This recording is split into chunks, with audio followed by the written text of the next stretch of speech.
Doctor Manju कंछल तृतीय वर्ष कला के सभी छात्राओं को गुड मॉर्निंग।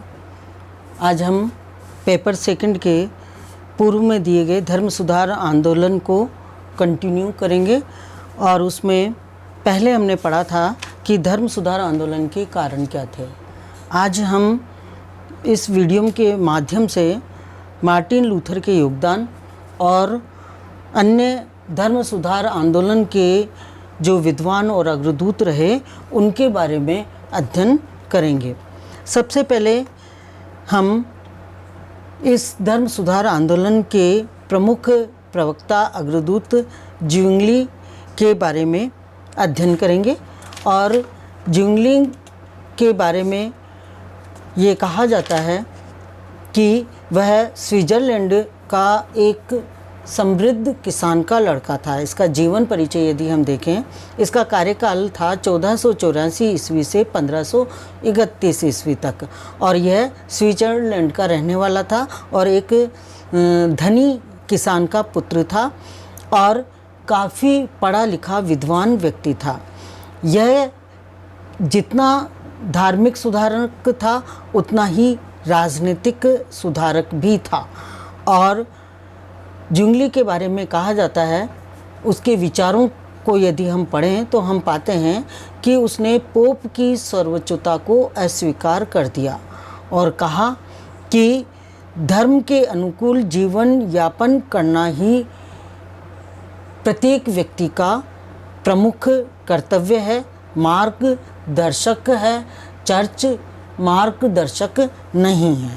यानी ये आप अगर धर्म की पुस्तकों को पढ़ें, बाइबिल को पढ़ें, तो वह आपका धर्म के अनुसार जीवन यापन करने का मार्गदर्शन कर सकता है, चर्च आपका मार्गदर्शन नहीं करता है। और इसके साथ ही उसने उपवास और पादरियों के अविवाहित जीवन की प्रथाओं पर भी प्रहार किया और उसे अस्वीकार किया। और इसी का एग्जाम्पल देते हुए उसने 1524 ईस्वी में अपना धूमधाम के साथ विवाह समारोह आयोजित किया। यानी पादरियों का ईसाई जगत में जो विवाह नहीं किया जाता था उसका भी ज्विंगली ने विरोध किया।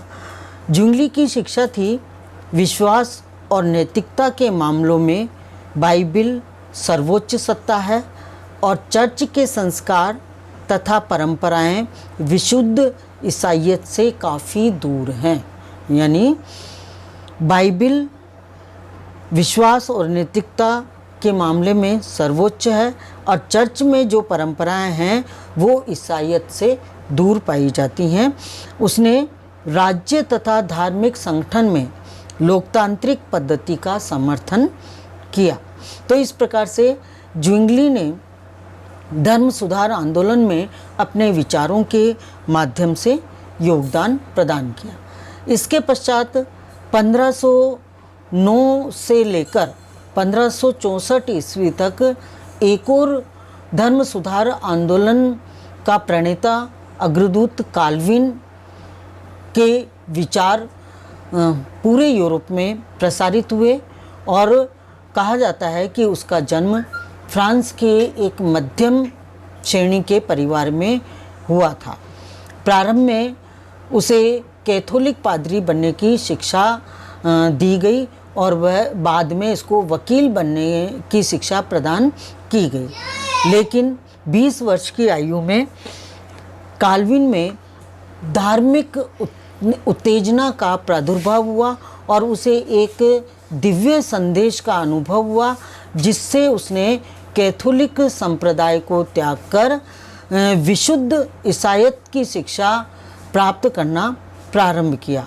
और कहा जाता है कि काल्विन ने प्रारंभिक दिनों में सादगी और सरलता को, ईसाई जगत की सादगी और सरलता को पुनः स्थापित करने का प्रयास किया और इसी कारण उसकी लोकप्रियता फ्रांस में बढ़ती रही और सरकारी तंत्र को सचेत कर दिया गया कि फ्रांस में काल्विन की शिक्षाओं का प्रसार नहीं होना चाहिए और इसी कारण उसने फ्रांस को उसको छोड़ना पड़ा और उस फ्रांस को छोड़ने के बाद काल्विन स्विट्ज़रलैंड चला गया और वहाँ कहा जाता है कि वह जुंगली के संपर्क में आया और स्विट्ज़रलैंड में काल्विन ने एक अपनी प्रसिद्ध पुस्तक ईसाई धर्म की रीतियाँ लिखी और उसमें कहा जाता है कि उसने अपने धार्मिक विचारों को प्रस्तुत किया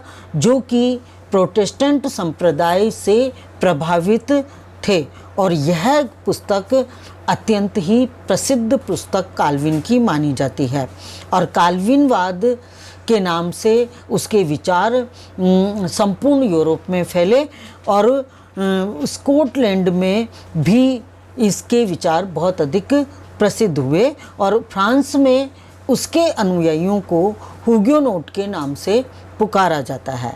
काल्विन के विचार बाइबिल से प्रभावित थे और वह अन्य सब बाइबिल में जो नहीं लिखा हुआ है उन सब बातों को त्यागने के पक्ष में था जिसका कि कोई बाइबिल से प्रमाणीकरण नहीं है और बाइबिल को ही वह मुक्ति का एकमात्र उपाय मानता था। काल्विनवाद एक सादा धर्म था और उसमें विलासिता को कोई स्थान नहीं था।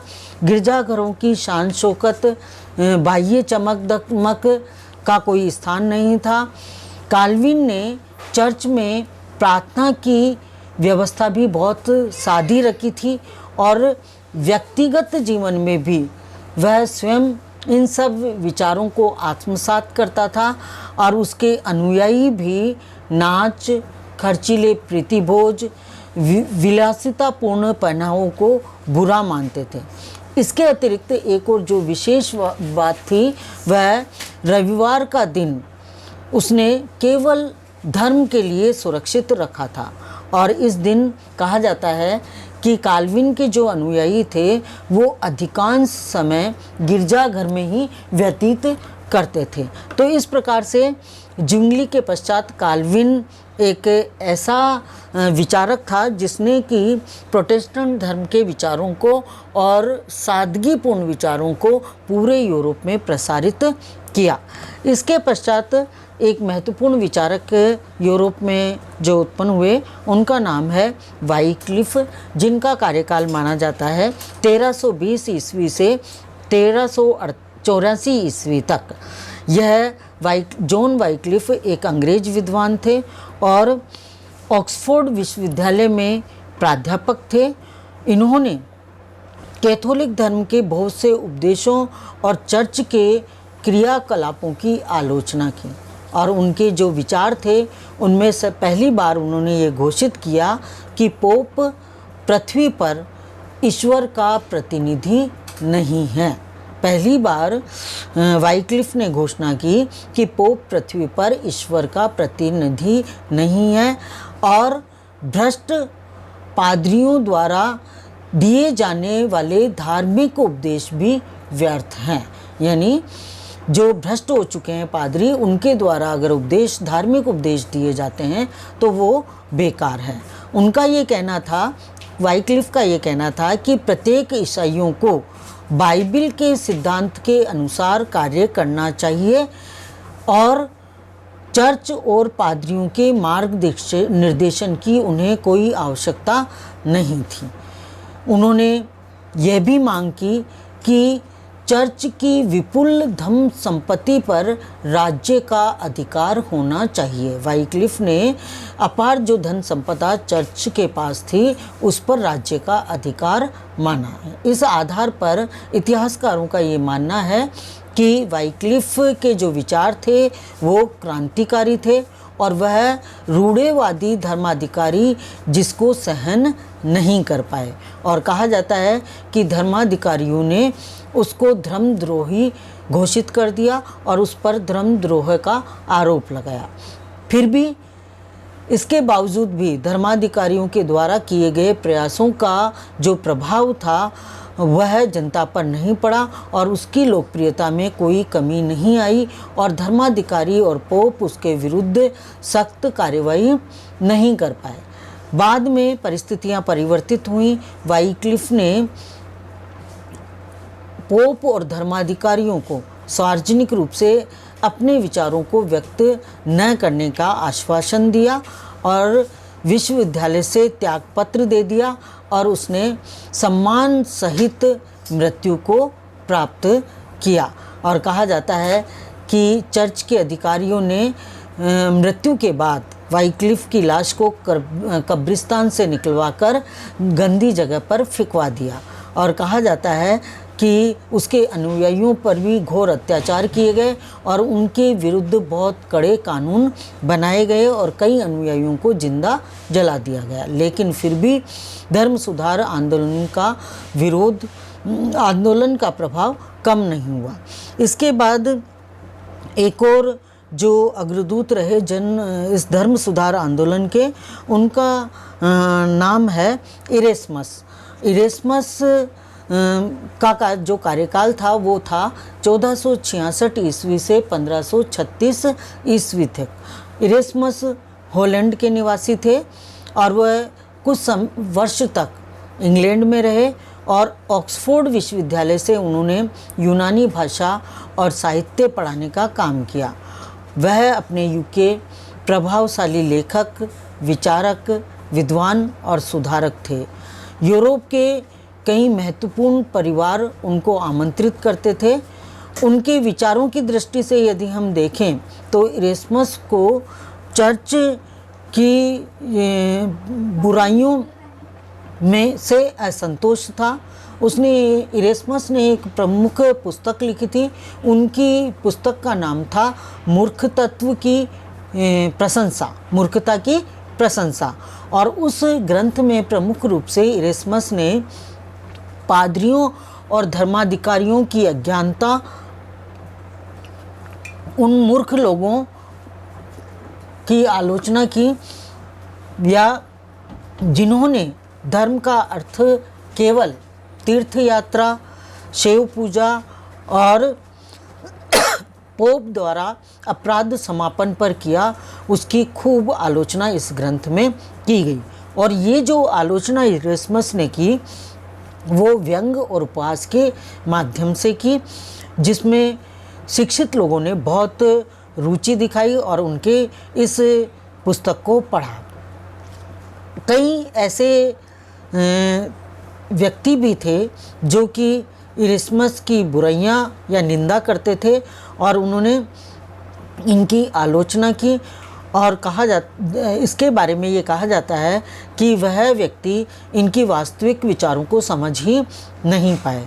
और इरेस्मस ने ईसाई धर्म के मूल सिद्धांतों का प्रचार करने के लिए एक न्यू टेस्टामेंट शुद्ध संस्करण निकाला, जिसमें ये बताया कि धर्म की उत्पत्ति की व्याख्या क्या है, धर्म की उत्पत्ति किस प्रकार से हुई। और इस ग्रंथ में, इस व्याख्या में धर्मशास्त्रियों की बड़ी बड़ी भूलें उन्होंने उजागर की।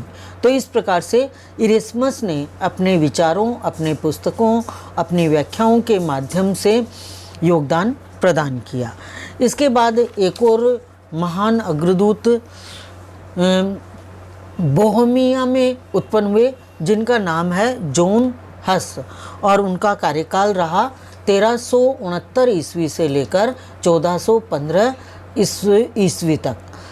जॉन हस प्राग विश्वविद्यालय के प्राध्यापक थे और उन पर वाइक्लिफ का गहरा प्रभाव था। उनके वाइक्लिफ के विचारों ने उन पर छाप छोड़ी थी और इसी कारण उन्होंने इनके विचारों का प्रचार प्रसार यूरोप में करना प्रारंभ किया।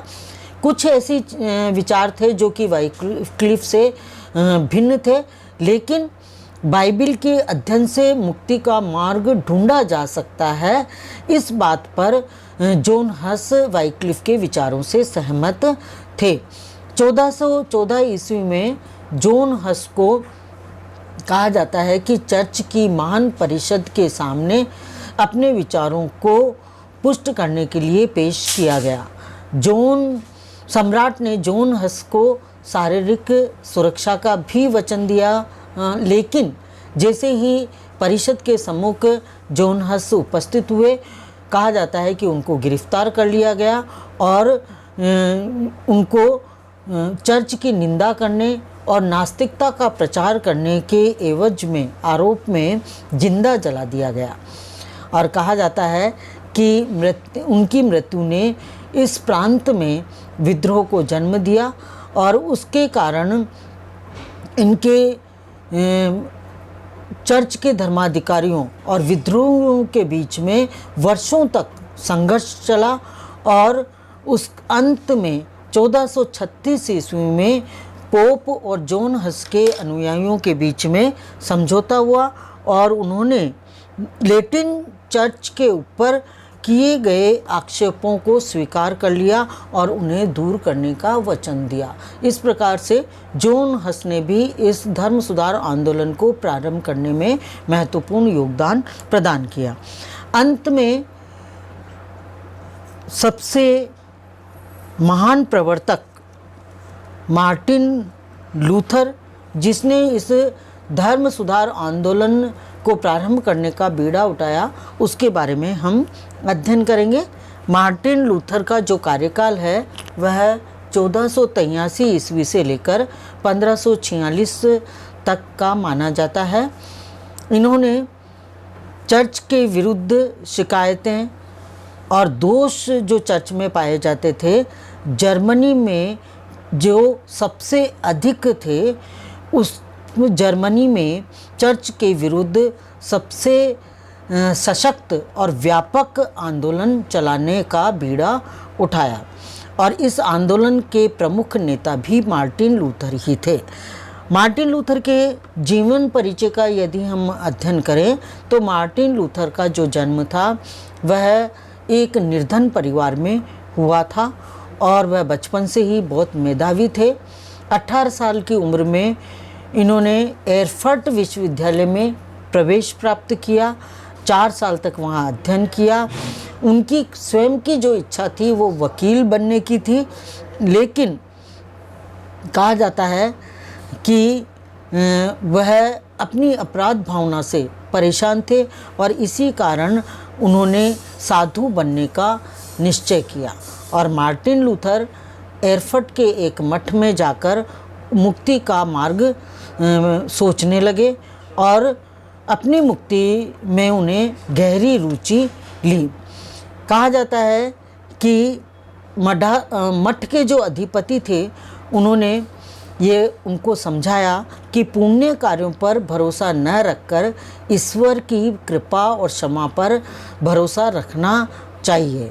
और यहाँ पर रहते हुए मार्टिन लूथर ने महात्मा पाल और ऑगस्टाइन्स के लेखों का गंभीर मनन भी किया और यहाँ से उनको ये ज्ञान प्राप्त हुआ कि मनुष्य किसी भी पुण्य को करने में समर्थ नहीं है, यानी मनुष्य किसी भी पुण्य को करने में समर्थ नहीं है। उसकी मुक्ति केवल ईश्वर के प्रति श्रद्धा और भक्ति के करने से ही हो सकती है। फिर भी इन सब विचारों के बाद भी लूथर को संतोष नहीं हुआ और 1508 ईस्वी में बीटनबर्ग विश्वविद्यालय में वह प्राध्यापक बन गए लूथर और वहाँ पाल के पत्रों और भक्ति से मुक्ति पाने के सिद्धांत की शिक्षा देने लगे। 1510-11 ईस्वी में उन्हें रोम जाने का मौका मिला। जब वो रोम गए तो उन्होंने ये क्या देखा? उन्होंने ये देखा कि बड़े बड़े धर्माधिकारी उचित अनुचित उपायों से धन कमाने में व्यस्त हैं और एक दूसरे के प्रभाव को कम करने के लिए गुटबंदी कर रहे हैं और अपने कर्तव्यों का पालन नहीं कर रहे हैं और सांसारिक जीवन व्यतीत कर रहे हैं।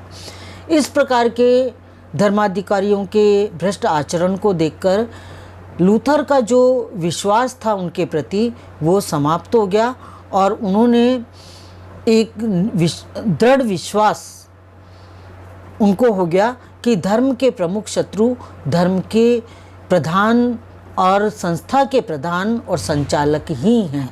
और इस प्रकार से 1517 ईस्वी में लूथर के द्वारा विद्रोह प्रारंभ कर दिया गया और उन्होंने पाप विमोचन पत्रों की बिक्री का प्रमुख रूप से विरोध करना प्रारंभ कर दिया और एक विद्रोही के रूप में वह यूरोप के समक्ष और जर्मनी के सामने पेश आए। कहा जाता है कि उस समय यहाँ जो पोप था और उसका नाम था लियो दशम, उनको रोम में एक गिरजाघर, संत पीटर का गिरजाघर बनवाने के लिए धन की आवश्यकता थी और इसी कारण उन्होंने पाप विमोचन पत्रों की बिक्री शुरू की थी। और कहा जाता है कि पाप विमोचन पत्रों की बिक्री करना कोई नई बात नहीं थी, उसके पहले भी स्वर्ग के दरवाजे खोलने के लिए इस प्रकार के पाप विमोचन पत्रों की बिक्री होती आई थी और इस प्रकार से प्रचार प्रसार किया जाता रहा था कि जो इन पत्रों को नहीं खरीदता है उनको नरक में जाना पड़ता है और विभिन्न यातनाएं भोगनी पड़ती है, और जो इस पत्रों को खरीद लेता है उनके लिए स्वर्ग के द्वार खुल जाते हैं। इस प्रकार का प्रचार एवं प्रसार पूर्व में भी होता आया था और 1517 ईस्वी में इन्हीं सभी पाप विमोचन पत्रों की बिक्री के लिए जॉन टिटजल, जो कि इसका पोप का एजेंट था, उसने इनको बेचना शुरू कर दिया।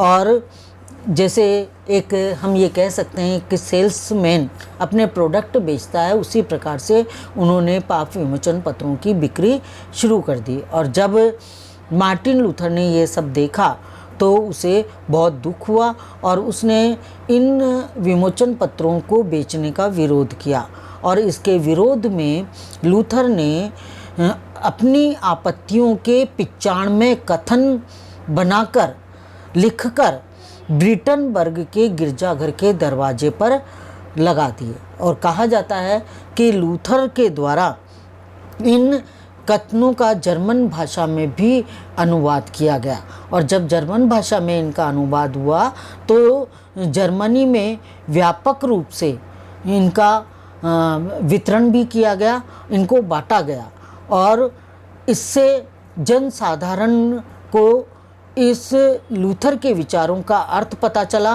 और उसको महत्व को समझने में उनको देर नहीं लगी और इसी कारण लूथर के विचारों का प्रचार एवं प्रसार पूरे जर्मनी में और यूरोप के देशों में होने लगा।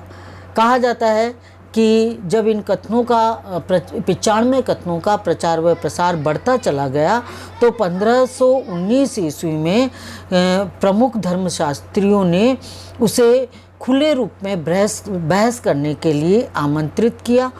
इससे कहा जाता है कि उसने इस आमंत्रण को स्वीकार किया और चर्च की महान परिषद ने इन सब की निंदा की और 1920 ईस्वी में लूथर ने अपने 3 उत्तेजक लेख पुनः लिखे और चर्च की बहुत सी शिक्षाओं और पादरियों की विशेष स्थिति की कटु आलोचना की। इससे कहा जाता है कि उसने यह भी अपील की शासकों से, जर्मनी के शासकों से और यूरोप के शासकों से यह अपील की कि वह पादरियों के चंगुल से देश को मुक्त करा लें और चर्च की अपार धन संपदा पर भी अधिकार कर लें। यानी लूथर ये चाहता था कि राजाओं को अपने अधिकार बढ़ाने चाहिए और पोप और धर्माधिकारियों के द्वारा जो अधिकार उन्हें नहीं दिए जा रहे हैं वो अधिकार उन्हें पोप से छीनकर प्राप्त करने चाहिए, जिससे कि उन पर पोप का कोई नियंत्रण नहीं रहे। उसने अपने विचारों में यह भी बताया लूथर ने कि पादरी लोग चाहें तो उन्हें विवाह करने की अनुमति दे दी जानी चाहिए और चर्च की रीतियों के साथ साथ उनके चर्च के जो सिद्धांत थे उन पर भी लूथर के द्वारा समय समय पर प्रहार किया गया।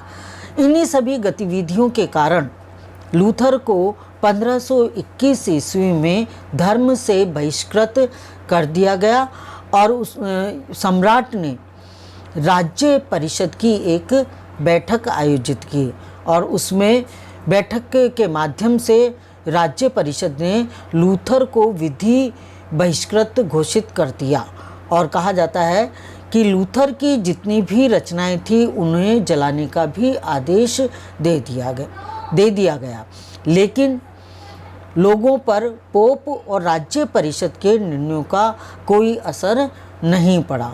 और कहा जाता है कि पोप को राजा के और पोप के कोपभाजन से बचने के लिए कई दिनों तक एक गढ़ी में छुपकर रहना पड़ा। गढ़ी यानी एक छोटे से किले में छुपकर रहना पड़ा।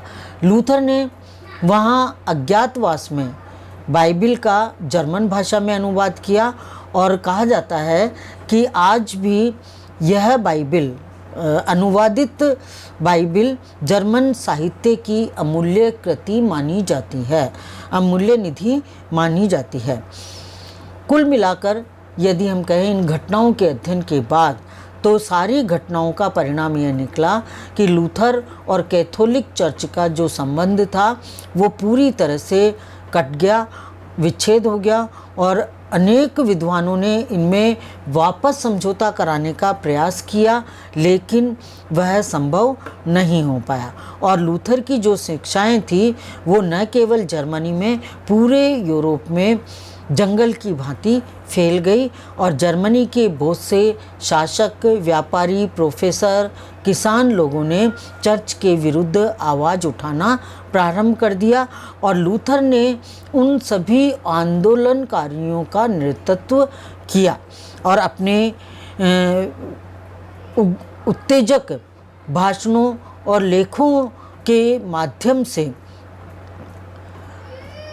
यूरोप और जर्मनी में अपना प्रभाव प्रसारित किया। और इस प्रकार से हम देखते हैं कि रोमन साम्राज्य के जो असंख्य राज्य थे वह दो दलों में स्पष्ट रूप से बट गए। उनमें पहला दल था कैथोलिक दल और दूसरा दल था लूथरन दल। और कहा जाता है कि इन समस्याओं पर पुनः विचार करने के लिए चार्ल्स पंचम ने पुनः राज्य परिषद की बैठक बुलाई और धर्मद्रोहियों और नास्तिकों के विरुद्ध सख्त कानून लागू करने के आदेश दिए और इसके परिणाम स्वरूप उनका ज़बरदस्त विरोध हुआ और लूथरनों के द्वारा बाद में इन्हें लूथरन शब्द से न बुलाकर प्रोटेस्टेंट के नाम से ये पुकारे जाने लगे। और कहा जाता है कि लूथर के एक मित्र ने उनके संपूर्ण धार्मिक विचारों को और मान्यताओं को लेखबद्ध किया और कहा जाता है कि ये लेख पत्र आग्सबर्ग की स्वीकारोक्ति के लिए प्रसिद्ध हुए और ये लूथरन के चर्चों का मार्ग निर्देशक बन गए। और इसी कारण ये उनके जो लेख उनके द्वारा धार्मिक विचारों से संबंधित लिखे गए उनके प्रमुख सिद्धांतों के नाम से पुकारे गए। अब हम लेंगे मार्टिन लूथर के सिद्धांत क्या थे, कौन कौन से महत्वपूर्ण उनके सिद्धांत पाए जाते हैं।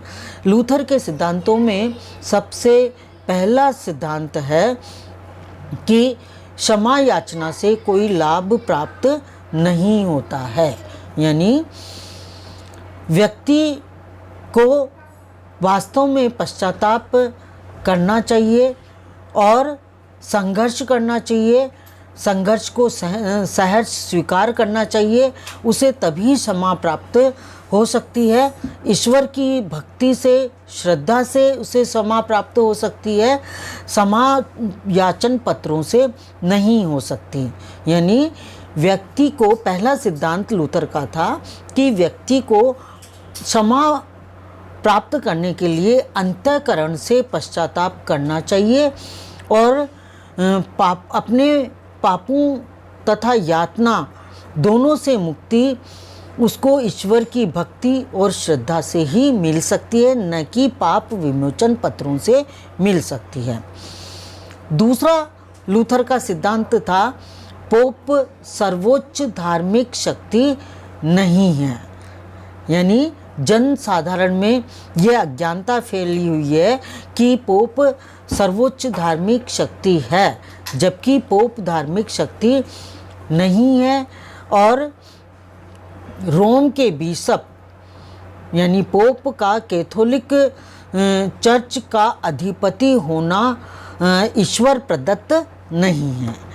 तीसरा उसका सिद्धांत था कि राष्ट्रीय चर्च की शक्ति को सबल बनाना चाहिए, जिससे कि राष्ट्र शक्तिशाली बन सके, और रोम में जो धर्म ने उसको राष्ट्र को पंगु बना दिया है उसको समाप्त करना चाहिए। यानी राष्ट्र सर्वोपरि है, ये धर्म सर्वोपरि नहीं है। चौथा लूथर का सिद्धांत था कि मुक्ति केवल ईश्वर की असीम दया, ईश्वर की श्रद्धा, भक्ति के द्वारा प्राप्त हो सकती है, धर्माधिकारियों की विशेष कृपा से नहीं हो सकती है।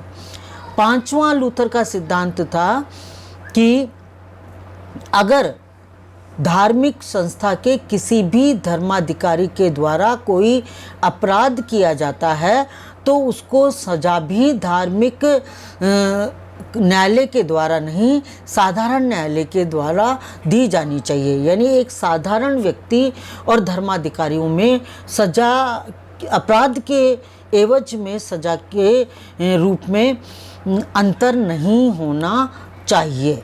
यानी न्याय के सम्मुख सभी समान हैं। लूथर का ये प्रमुख सिद्धांत था कि न्याय के सम्मुख सभी समान है, धर्माधिकारी और साधारण व्यक्ति में कोई अंतर नहीं होना चाहिए। एक और उसका सिद्धांत था लूथर का कि पादरी लोगों को विवाह करने की अनुमति दी जानी चाहिए। गृहस्थ जीवन में रहते हुए भी पादरी लोग धर्म का प्रचार लगन के साथ कर सकते हैं, इसके लिए अविवाहित होना जरूरी नहीं है। अगला उसका सिद्धांत था लूथर का कि विश्वविद्यालयों में पढ़ाए जाने वाले पाठ्यक्रम में सुधार होना चाहिए। विधर्मी, पाखंडी अरस्तु को भूल जाना चाहिए और पाठ्यक्रम धर्म पर आधारित नहीं होना चाहिए। व्यक्ति के विकास के लिए यह पाठ्यक्रम धर्म पर आधारित नहीं होना चाहिए। अगला उसका सिद्धांत था लूथर का कि ईसाई धर्म के 7 संस्कारों में से 4 संस्कार अभिषेक, विवाह, अनुमोदन और अवलेपन का त्याग कर देना चाहिए और उसके स्थान पर 3 संस्कार नामकरण, प्रायश्चित और यूखेस्ट को मान्यता दी जानी चाहिए। इस प्रकार से जो ईसाई धर्म में संस्कार निश्चित किए गए हैं, जो न्यायप्रिय संस्कार हैं उनको अपनाना चाहिए और जो गलत संस्कार हैं उनको त्याग देना चाहिए। इस प्रकार मार्टिन लूथर ने अपने सिद्धांतों का प्रचार एवं प्रसार पूरे जर्मनी ने किया और पूरे यूरोप में किया और उसकी मृत्यु के बाद भी उसके विचार समाप्त नहीं हुए और आज वह पूरे यूरोप में धर्म सुधार आंदोलनकारी के नाम से और प्रमुख प्रणेता के नाम से और लूथर के सिद्धांतों के नाम से प्रसिद्ध माना जाता है। तो धर्म सुधार आंदोलन को प्रारंभ करने में विभिन्न प्रवर्तकों का और धर्म सुधारकों का योगदान रहा, जिसमें से आज हमने इन सभी सुधारकों का अध्ययन किया, उनके विचारों का अध्ययन किया और उन्होंने किस प्रकार से अपना विचारों का प्रचार प्रसार किया, इसका अध्ययन इस वीडियो के माध्यम से किया गया। धन्यवाद।